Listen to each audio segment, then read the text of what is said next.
You took a car to go to get to our offices today because we don't have Uber in Vancouver or BC. So when can we expect to see it here? I can't give you an exact date. I hope that it's before the end of the year and that the government delivers on its promise. We're certainly standing by and happy to help and contribute to that outcome however we can. Okay, well, you're the head honcho here in Canada, so you've been in BC. I expect you had an opportunity to meet with people in government here. What kind of message did you deliver to them, or would you like to deliver to them?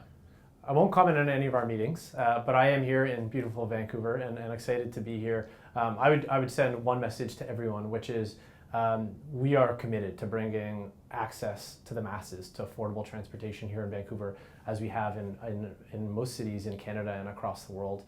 We'd love to help however we can, and we're certainly standing by to help deliver on that promise to give British Columbians access to ride-sharing by the end of 2018. Okay. Well, in your previous role, you led an expansion in Eastern Europe. Yeah. Successful expansion to many cities. Yet Vancouver is still this holdout here.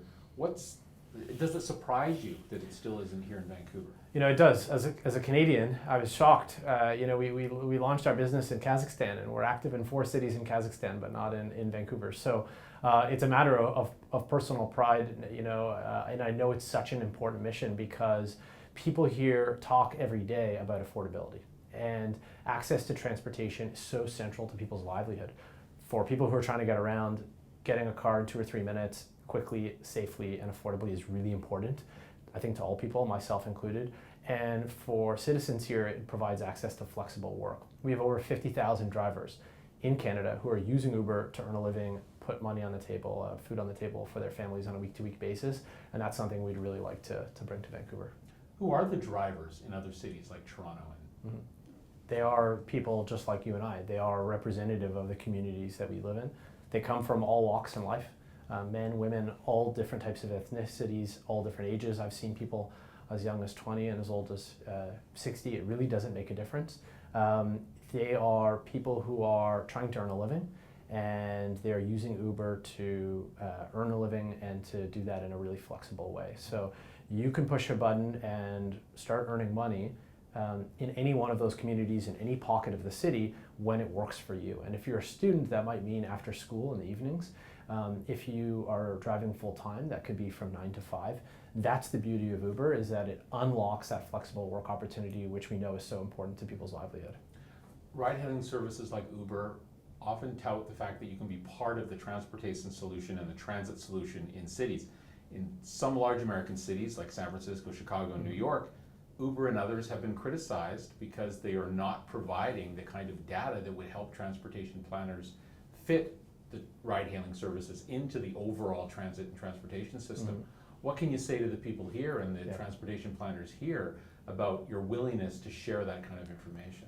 My message would be, give us a call. We are open to talk and be cooperative for all of those opportunities. We are as passionate as anyone, if not more, than solving the transit challenges that we have in our cities. And we have a number of solutions to do that. In this town of Innisfil in Ontario, we've just launched a first of its kind partnership where residents can access discounted flat fare Uber pool trips, which means that we're taking more than one person who's not traveling together and putting them in the same car.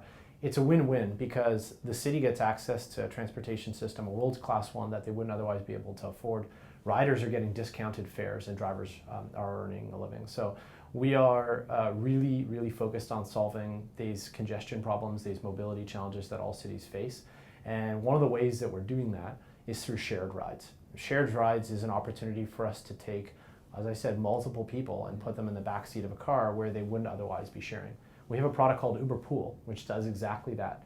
If you're heading from one part of the city to the other on Uber Pool, we'll offer you a discounted fare, 30 to 40% cheaper than our flagship product, UberX, and we'll pair you with a stranger who's going in the same direction as you. And as I said, it's a win-win.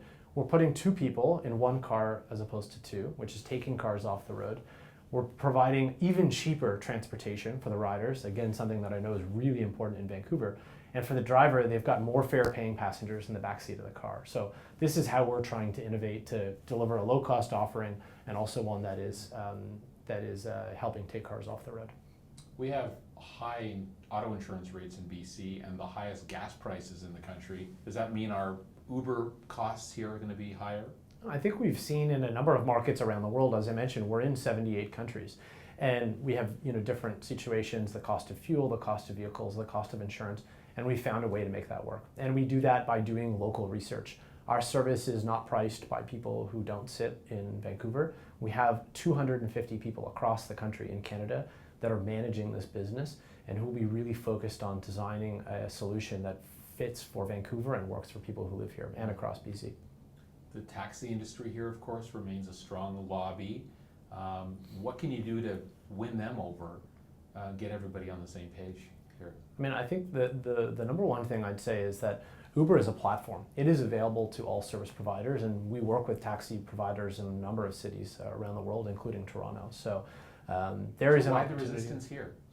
I can't answer that question. I can only say that we will be a willing participant. I think we should all be really excited about the opportunity here in Vancouver. And I know that people who live here are frustrated and they want access to it. It's certainly the last city I can think of, developed city in the world, that doesn't have access to a service like this. And I think that it can be a win-win. It can be a win for the province. It can be a win for riders who badly need affordable access to transportation. And for car owners, whether they're taxi drivers or not, it's going to be hopefully an opportunity to earn a flexible living, and I think that's a good thing. So by the end of the year, what is your prediction? That's ultimately up to the government here. I can only say that we're trying our best to support that process however we can. I know that there's a report being produced to support some of that analysis and see how a path can be moved forward. But we certainly hope that the government lives up to the commitment.